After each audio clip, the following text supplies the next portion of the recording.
Assalomu alaykum jigarlar. Bugun sizlarga bitta chiroyli kichkinagina ertak aytib beraman. Balkim bu ertakni eshitgandirsizlar, ko'rgandirsizlar, lekin men amaliy qilib ko'rsatib beraman. Qani boshladik. Yoqsa bitta like, komment kutib qolaman. Xullas bitta odamni mana shunday ko'rinishda yeri bo'lgan, mana shunday ko'rinishda bu yerni sotgan va puliga bitta etikcha olgan. Mana etikcha. Mana shunday ko'rinishda etikcha olgan. Keyin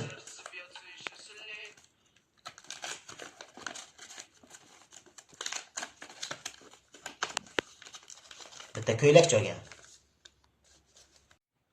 Mana shunday ishtoncha olgan. Keyin pichoq olib odam o'ldirgan. Mana shunday ko'rinishda pichoq olib odam o'ldirgan. Xullas askarlar buni ushlab olishgan va qatl qilamiz deyishgan. Qatl jarayonida anamda ustolda o'tirishgan. Mana shunaqa shakldagi ustolda o'tirishgan. Keyin buni lashkarboshi kattasi qatl qildirmagan, ozgina yashasin deb qamashga hukm qilgan. Qamoqxonani panjarasi mana bunaqa bo'lgan. Va bu qamoqxonadan qochgan.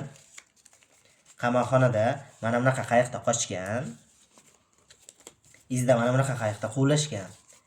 Keyin bu qochib ketgan, ko'zga ko'rinmaydigan joyga.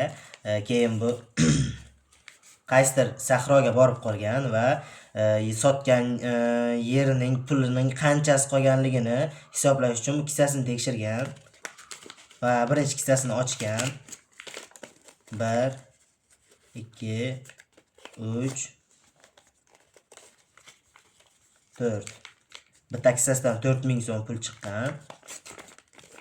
Ikkinchisidan 1 2 3 4. Ikkinchisidan ham 4000 so'm pul chiqqan.